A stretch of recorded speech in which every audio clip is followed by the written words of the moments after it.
Comenzamos con nuestra liturgia, en el nombre del Padre, y del Hijo, y del Espíritu Santo. Señor, abre mis labios. Señor, te confieso todos mis pecados, mis flaquezas y mis fallas, mis muchísimas fallas. Señor,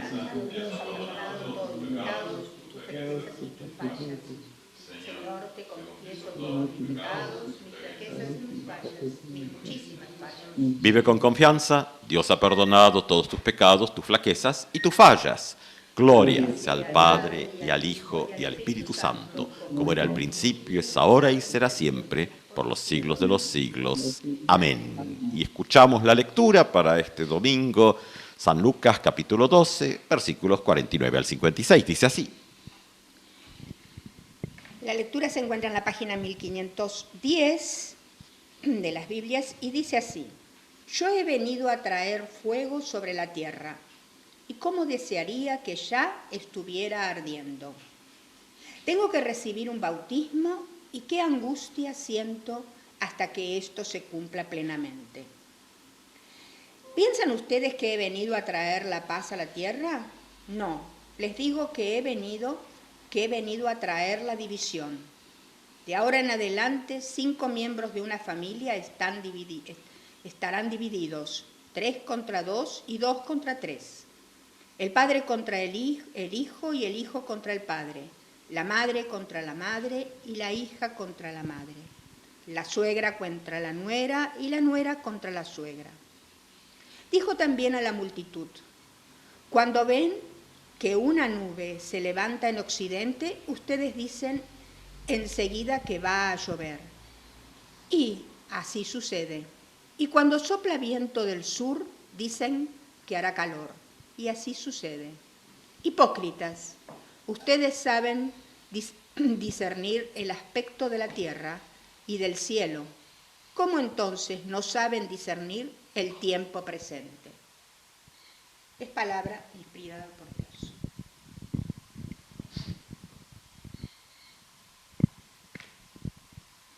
Gracia, paz a ustedes, de Dios nuestro Padre, de su Hijo Jesucristo. Amén. Bueno, hemos avanzado en el texto bíblico que venimos leyendo. Ahí hay un pedacito que quedó afuera que retomaremos, y como aparecieron un par de preguntas en la semana, bueno, veremos cómo también las incorporamos. Algunas se podrán, otras, bueno, no tanto, porque si nos vamos un poco de tema.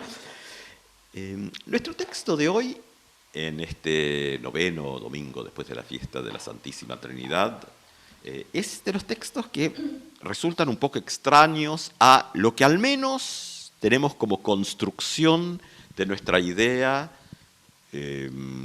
cultural sobre el cristianismo.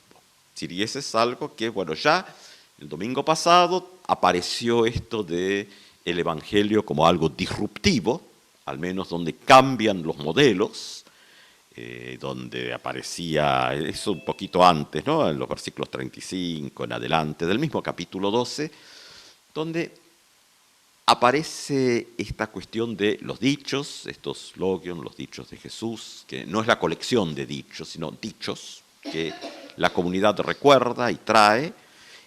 Entre medio nos quedó la pregunta de Pedro si eso era solo para ellos o para todos. Esto también son cuestiones que uno ve en la parte comunitaria, ¿no? Es decir, bueno, es solo para la comunidad, es para todos, es para algunos, algunas nomás. El tema que venía arrastrándose, digamos, del texto anterior, tiene que ver especialmente con todo esto, con el estar preparados. Velad, ¿no? Es la forma antigua que aparece en la tradición de la Reina Valera, con algunas imágenes que después van a reaparecer en lecturas posteriores, porque entonces, bueno, ¿cuál es el ejemplo que aparece ahí? Que si el dueño de casa sabe cuando viene el ladrón, entonces estaría atento. Ahora, lo interesante es la inversión del texto, por eso conecta con un mensajito, donde la imagen que aparece el que llega como ladrón en la noche es el reino de Dios de alguna manera. Y esto después tiene que ver con lecturas sobre fe y cultura, que aquí es donde tenemos que navegar un poco de abrirnos y no convertir la fe en una construcción cultural, que es lo más común que hacemos, y ninguno está exento de esto porque, bueno, somos hijas e hijos de algún formato cultural, aunque cambie más rápidamente hoy en día, pero bueno, simplemente formatos que cambian más rápidamente. Entonces, esta tensión donde también el mensaje del Evangelio también nos ayuda a leer que, bueno, rápidamente tendemos a calificar quiénes son los buenos, quiénes son los malos, quiénes son esto, quiénes son lo otro, y empezamos ya rápidamente a trazar ahí las fronteras de las cosas. Bueno, estos textos lo llevan a otro nivel. Lo llevan al nivel más bien de cómo se dan los vínculos, más que estructuraciones de vínculos. Y aparece, así como empezaba al comienzo, un poco esto de los siervos y su señor, por ahí hoy en día, con otro contexto. Estos textos también hay que tener cuidado de no tratar de literalmente colocarlos en el presente, es decir, bueno, la lectura literal sirve para encontrar la estructura, pero no para la aplicación. Es decir, esto es lo que está funcionando. Entonces, ¿qué tenemos? Bueno, nos encontramos con esa estructura que teníamos ya desde el domingo pasado, donde aparecía lo disruptivo, que lo disruptivo era justamente ese versículo donde dice, bueno, cuando el Señor llega y los encuentra velando y haciendo lo que tenían que hacer, bueno, entonces lo que trae de disruptivo el texto es justamente que se ciñe las vestiduras. La idea de cinturón en la época tiene que ver con eso, para ajustarse la túnica, para que no se enganche en el trabajo. Dice, los sentará a la mesa y les va a servir. Cosa totalmente impensable en sociedades estructuradas, jerárquicas. Las de aquella época y las de hoy, las mismas. Porque hay cosas que tienden a repetirse. Y en medio del texto estaba esa imagen de el que está velando, que es el dueño de casa o el hombre fuerte, depende si estamos leyendo cuál de los evangelios estuviésemos leyendo. Pero esta imagen que se repite, una imagen que va a levantar Martín Lutero en un sermón de, creo que es del 1533, en Torgau, interesantísimo, que él mismo aclara que es un sermón de imágenes. Y estas cosas, dice en el mismo sermón, no hay que tratar de tomarlas literales, sino con las imágenes, donde habla de, como esto también, este texto que estamos leyendo es Jesús camino a Jerusalén, por eso aparece el tema este del bautismo o el ser lavado, sumergido, que aparece en el texto. Bueno, esto lo encontramos como conexiones, es decir, no es un texto que no tiene por ahí un entorno también en el propio relato. Es camino a Jerusalén, y bueno, y sabemos lo que va a pasar ahí. Entonces no es que nos va a sorprender la historia como podría sorprender a gente que está antes. Todos los que leemos este texto, inclusive los propios de época, porque el texto será de los años 70, no del 30, es decir, conocen esto. Entonces, puede ser que con los matices diferentes de nuestras tradiciones culturales, pero más o menos la línea general la tenemos todos y todas. Entonces, en esa línea aparece la pregunta también de la comunidad, bueno, por un lado, ¿cuándo vuelve Jesús? Pero, simultáneamente, ¿qué pasa entre medio? Bueno, si el reino de Dios aparece como algo disruptivo, donde justamente esta cuestión de las jerarquías desaparecen en función del servicio, es un cambio. Martín Lutero en ese sermón de 1533, creo que es, y por ahí si me equivoco es del 30, pero es por ahí, ¿no? O sea, es un sermón, digamos, hacia el final, o sea, desde el 20 al 25, 30, es ahí la gran producción, así que son producciones que ya tienen una reflexión mayor. En ese sermón, lo que trae Martín Lutero es una reflexión para el domingo de Pascua por la tarde sobre Jesús en la tumba.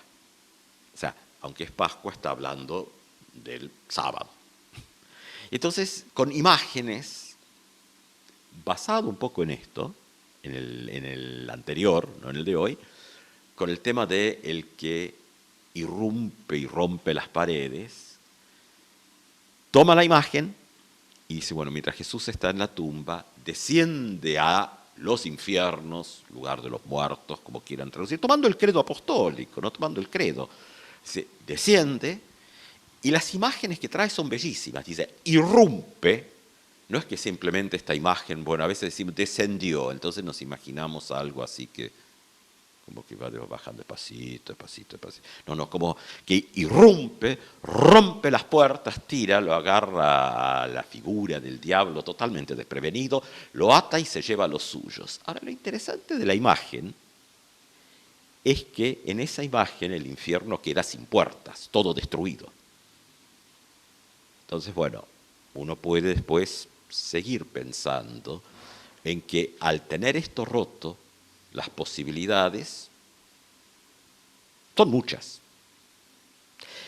Nuestro texto de hoy, ¿qué pasa entre medio? Bueno, el texto que quedó por el camino es cuando aquellos y aquellas que han sido colocados en funciones de autoridad, después lo pueden leer, va desde el versículo, a ver, sin los lentes no veo, pero que se va del 41 hasta el 48. Ese pedacito. Han sido puestos en lugares de autoridad. Tengamos en cuenta que tanto el texto, como lo vamos a encontrar en muchas de las tradiciones, esta idea de que, bueno, esto viene de Dios. Han sido puestos en lugares de autoridad, no hacen, no cumplen con la función que deberían, que es justamente el servicio y el bien común.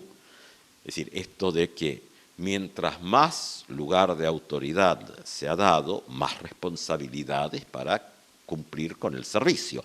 Al modelo de el propio Dios, que en Jesucristo se da totalmente por el bienestar de la creación.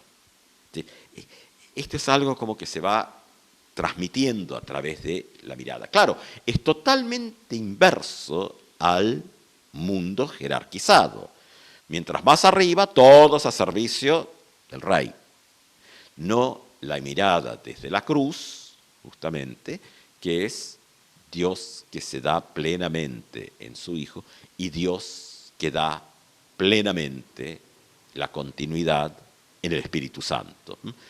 Procede, ¿no? Es el credo niceno, que ahora justo estamos en este año de los 1700 años de Nicea, que procede, aunque esto va a aparecer más en Constantinopla, en el siguiente, pero bueno, en ese proceso de establecer la cuestión de qué es lo que creemos. Entonces, nuestro texto de hoy, cuando lo leemos en medio de todo esto, podemos entender que este tipo de mensaje, bueno, es bien recibido por aquellos y aquellas que justamente no están bien ubicados desde el punto de vista de nuestro entorno, nuestro mundo, como querramos llamarlo, nuestras construcciones culturales. Y bueno, y claro, y los que están entonces en estos conceptos de arriba y abajo, los que están muy bien ubicaditos arriba, es un mensaje crítico. También uno podría leerlo, pero sería ponerle una carga al texto que posiblemente nos excede, porque sería una carga más contemporánea que tal vez la de la época, pero donde modelos jerarquizados de familia de época, donde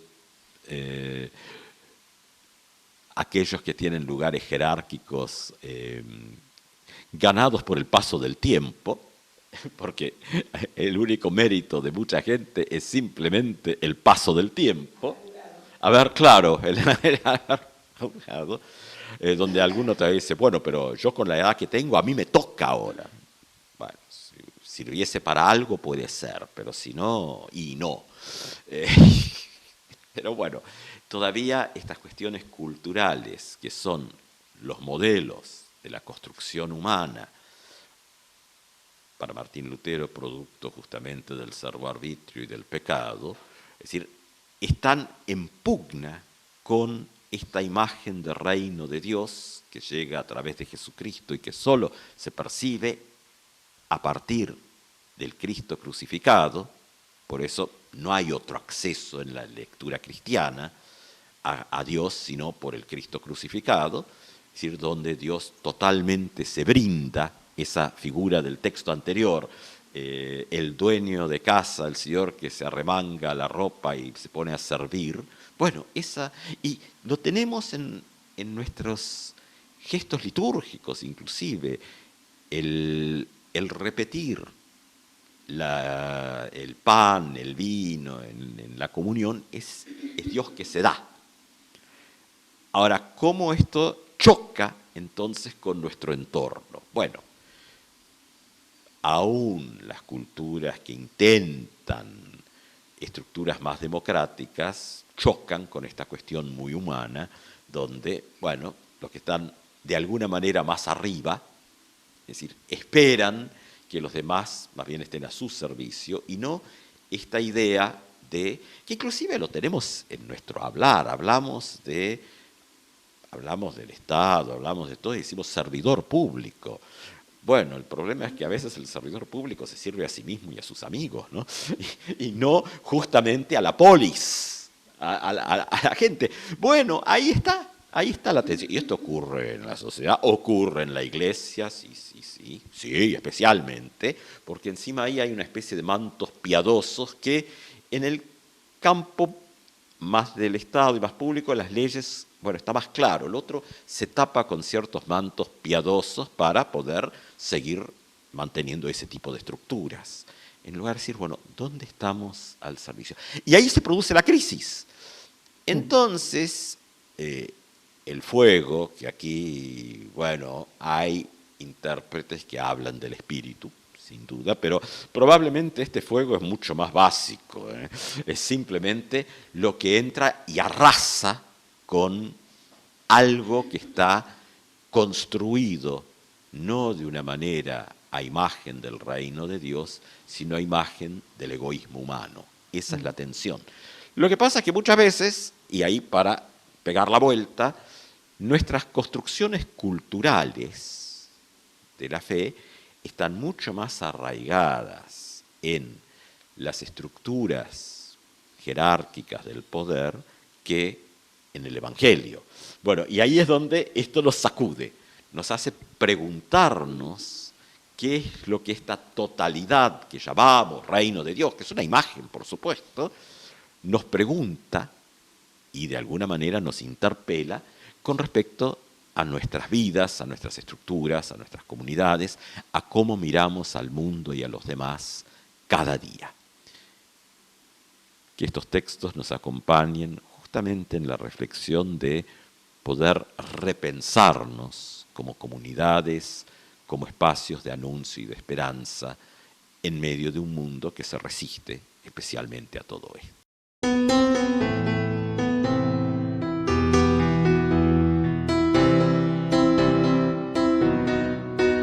Hoy nos llama a un momento nuevo, a caminar junto con su pueblo. Es hora de transformar lo que no da más, y solo y aislado no hay nadie capaz. Por eso ven, entra a la rueda con todos también. Tú eres muy importante, por eso entra a la rueda con todos también. Tú eres muy importante, ven. Ya no es posible creer que todo es fácil. Hay muchas fuerzas que producen muerte, nos dan dolor, tristeza y desolación. Es necesario afianzar nuestra unión. Por eso ven, entra a la rueda con todos también. Tú eres muy importante, por eso ven, entra a la rueda con todos también. Tú eres muy importante, ven. La fuerza que hace brotar la vida obra en nosotros dándonos su gracia. Es Dios que nos convida a trabajar, su amor repartir y las fuerzas juntar. Por eso ven, entra a la rueda con todos también. Tú eres muy importante, por eso ven, entra a la rueda con todos también.